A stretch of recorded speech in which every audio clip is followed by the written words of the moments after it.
रायगड महाराष्ट्रासह देश विदेशातील ताज्या बातम्या पाहण्यासाठी मॅक्स इंडिया लाईव्ह चॅनलला सबस्क्राईब करा आणि बेल आयकॉन दाबायला विसरू नका। या हक्कांचं मूठपाती देण्याचं काम या विधेयकाच्या माध्यमातून या ठिकाणी होत आहे।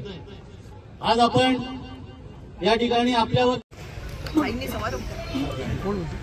जनसुरक्षा विधेयकाच्या विरोधात या ठिकाणी आलेल्या सर्व नेते मंडळी सर्व हरा जन आंदोलन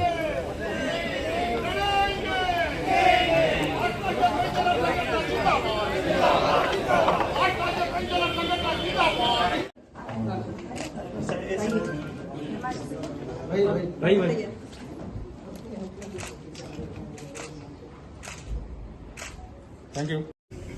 आपल्याला या ठिकाणी ज्या पद्धतीचे कायदे आहेत ते बाबासाहेब आंबेडकरांनी कायदे केले ते ज्या ठिकाणी अपुरे होते ते कायदे पुन्हा आपण दुरुस्त करून त्या ठिकाणी त्याच्यामध्ये बदल केलेला आणि कामगारांच्या शेतकऱ्यांच्या हितासाठी ते कायदे आपण त्या ठिकाणी तयार केलेले आहेत। मित्र, ही लढाई संपणार नाहीये।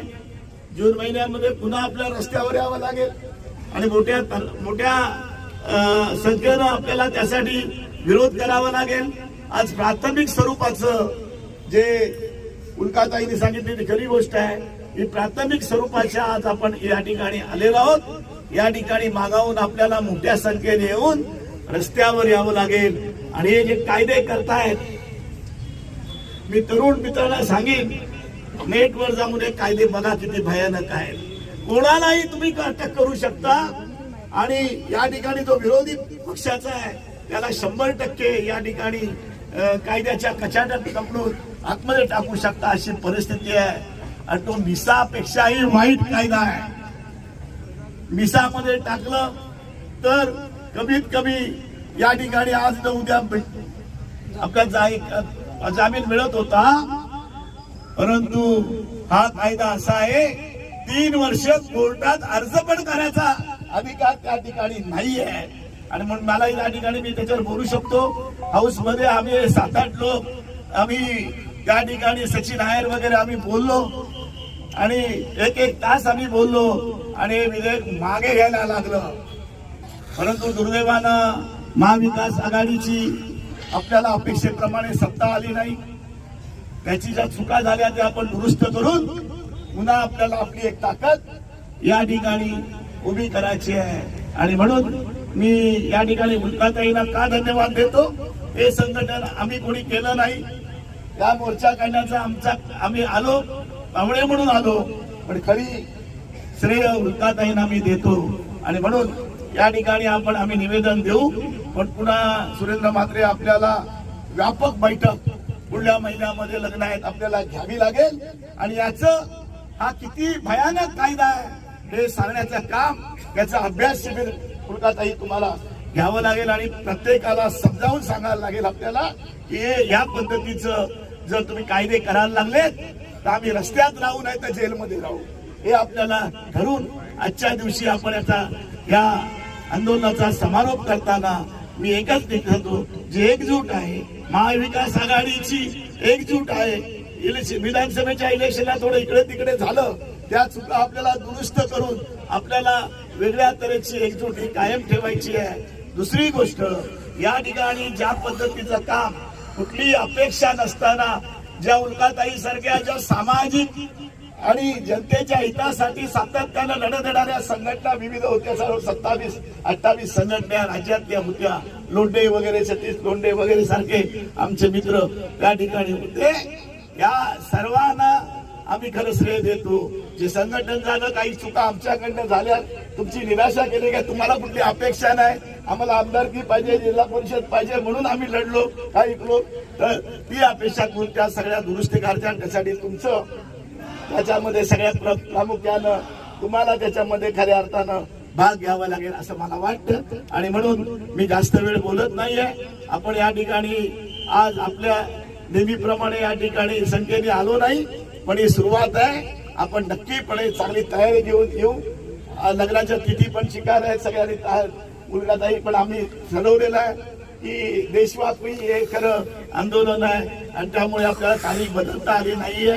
आणि मी निश्चितपणे सांगेन की महाविकास आघाडीच्या सर्व कार्यकर्त्यांनी त्यांना मी मनापासून धन्यवाद देतो आणि या पुढचं आपलं आंदोलन आणि या भ्रष्ट नष्ट आणि कायद्याचं आणि संविधानाचं उल्लंघन करणाऱ्या सरकारचा नायनाट करेपर्यंत आपल्याला खऱ्या अर्थानं या ठिकाणी काम करायचं आहे। मी या ठिकाणी शेवट करत असताना मी निश्चित म्हणतो की महाविकास आघाडीचा जोरात महाविकास आघाडीचा महाविकास आघाडीचा उल्काताई को लाल सलाम उल्काताई को लाल सलाम जान भाई आगे बढ़ो, हम तुम्हारे साथ हैं। जान भाई आगे बढ़ो, हम तुम्हारे साथ हैं। जान भाई निवडणुकीच्या आधीचे शेवटचं अधिवेशन झालं।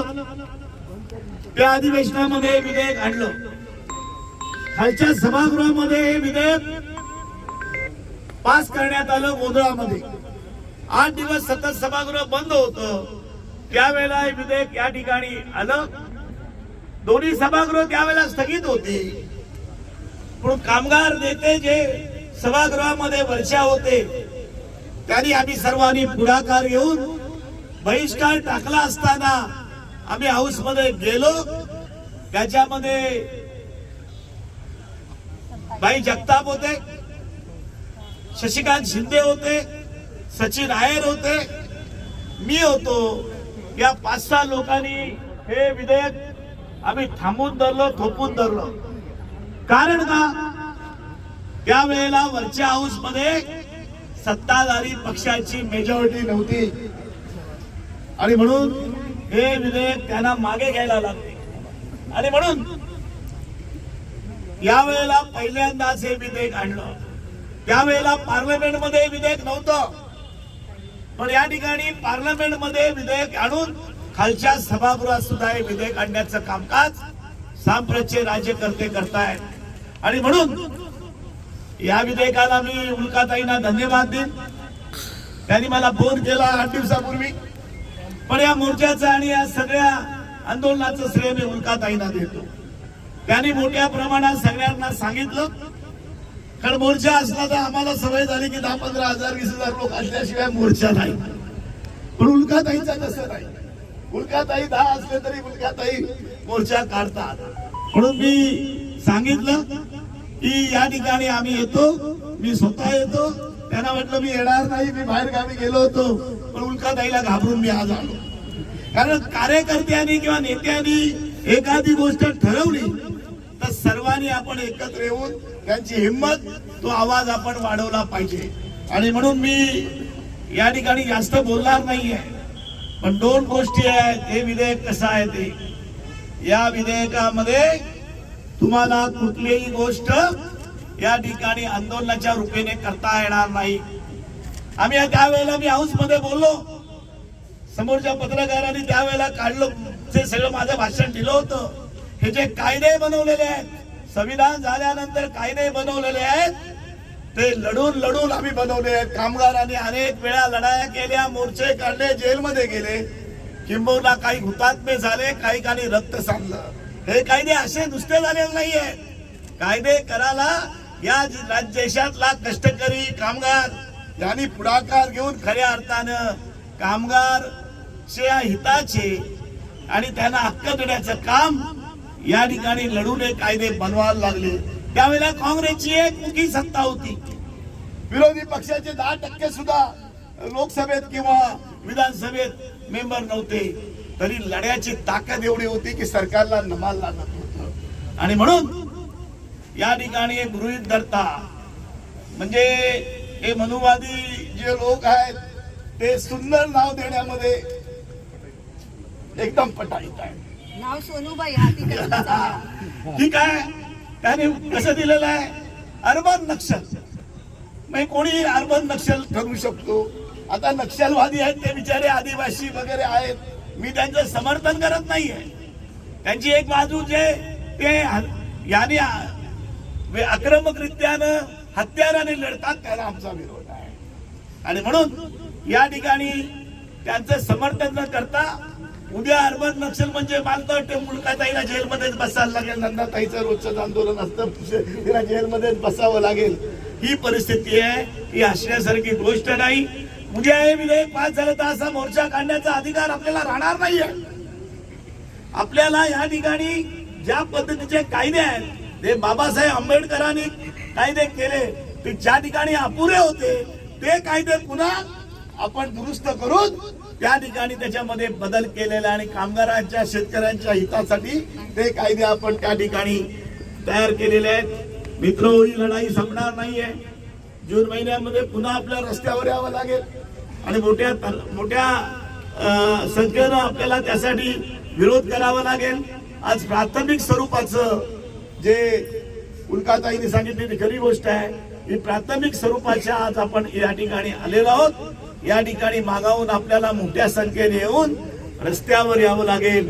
आणि हे जे कायदे करतायत, मी तरुण मित्रांना सांगेन, नेटवर जाऊन हे कायदे बघा किती भयानक आहेत. कोणालाही तुम्ही अटक करू शकता आणि या ठिकाणी जो विरोधी पक्षाचा आहे त्याला 100% या ठिकाणी